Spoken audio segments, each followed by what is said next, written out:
Hey there YouTube, going to do a quick video here on my new Honda Mini Trail CT70 clone made by Icebear. It's the Icebear Champion. And the question here is, should you buy a Chinese monkey bike? Monkey bikes have had a resurgence recently, and I'll be honest with you, I'm not really sure why, but in 2014 Honda came out with the Grom again, and it's caused like a little bit of a resurgence in monkey bikes.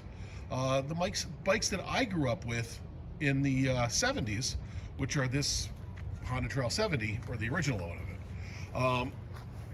And they're actually selling, I Googled it, way better than I thought. Honda's selling between 8,000 and 10,000 Groms a year, plus the monkey.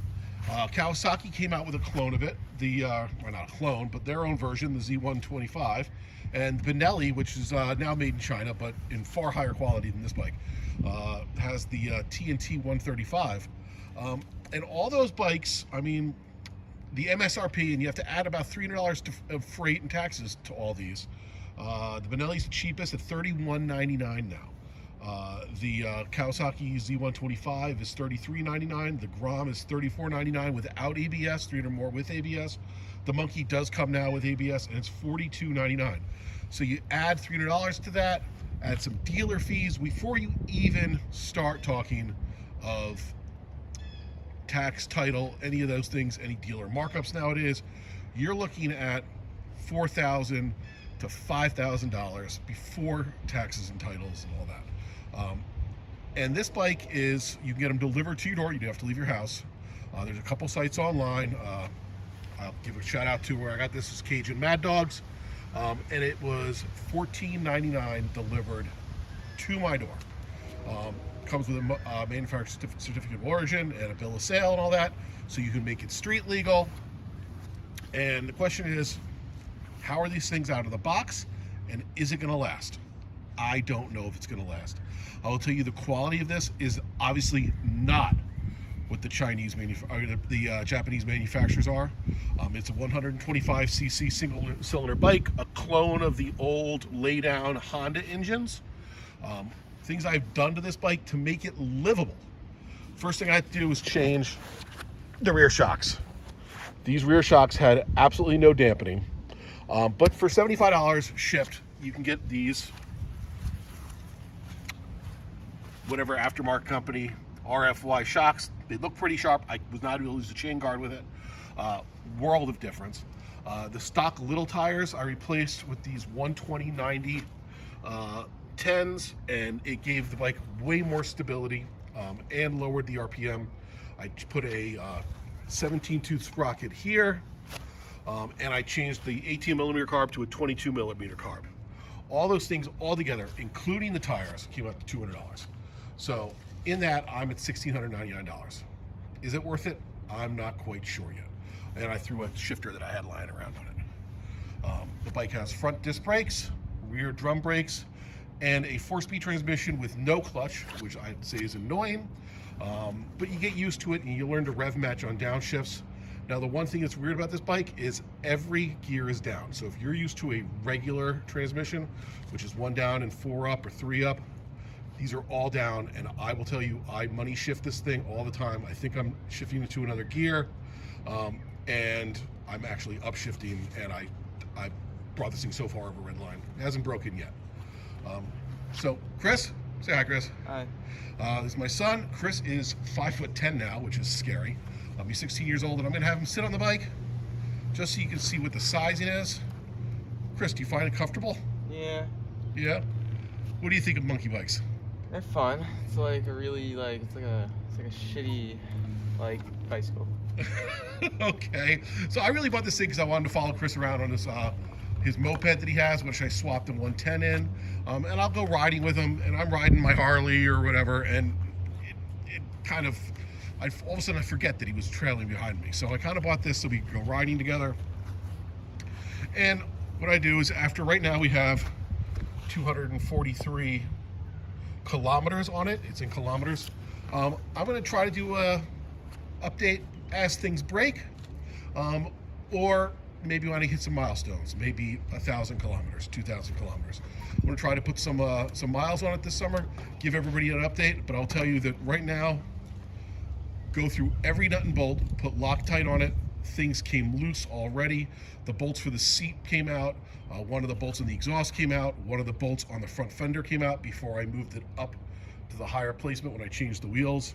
When I had to adjust the chain, the swing arm bolt was loose, and one of the shock bolts was extremely loose, just hand tight when this thing was new.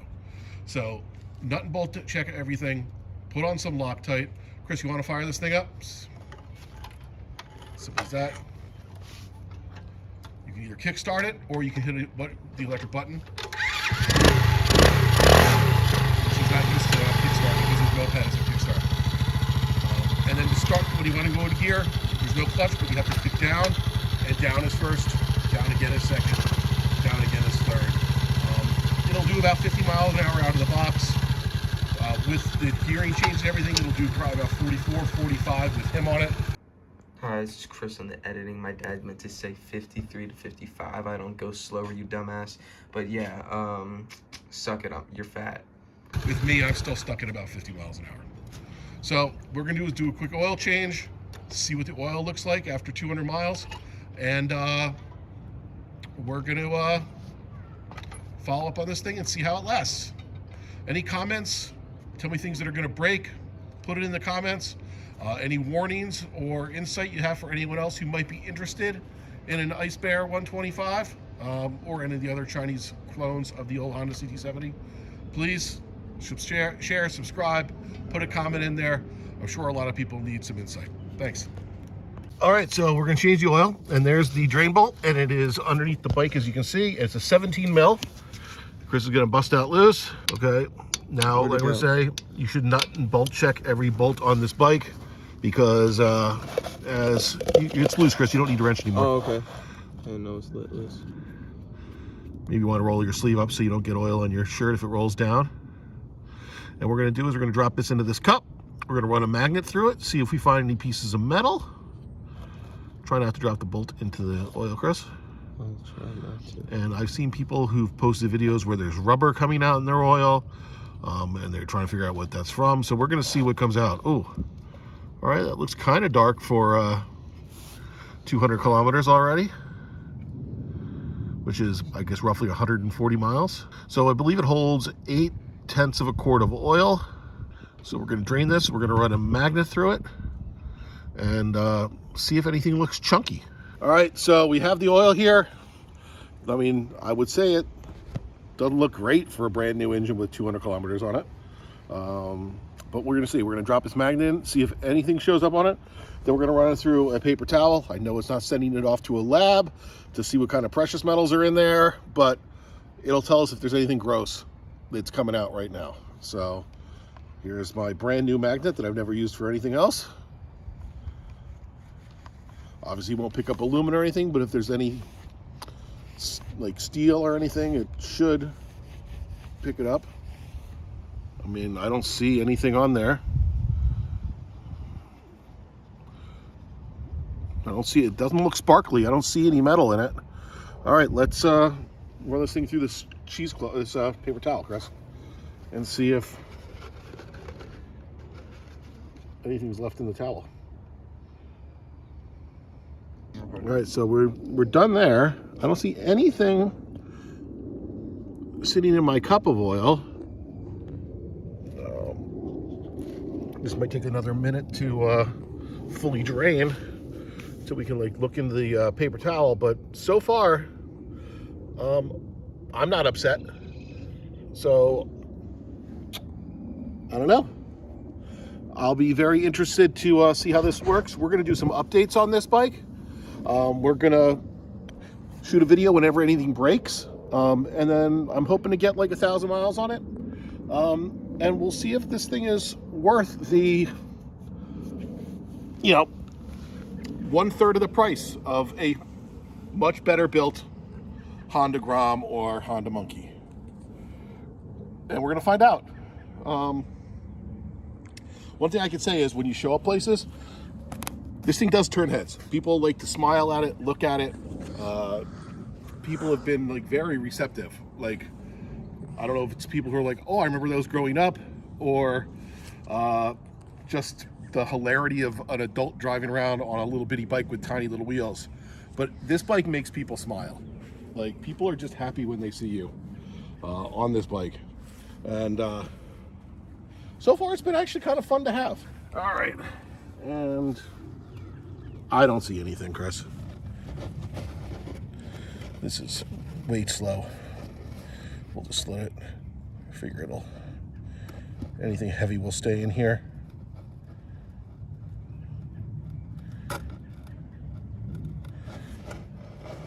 I mean, at this point, if there was any metal in there, it'd be reflecting, and it's not. So far, I think this one, at least this one, is a good engine. All right, if you like what you see here, subscribe so you can get the next update. I intend on telling you the truth on if these things are worth driving. Thanks. Subscribe.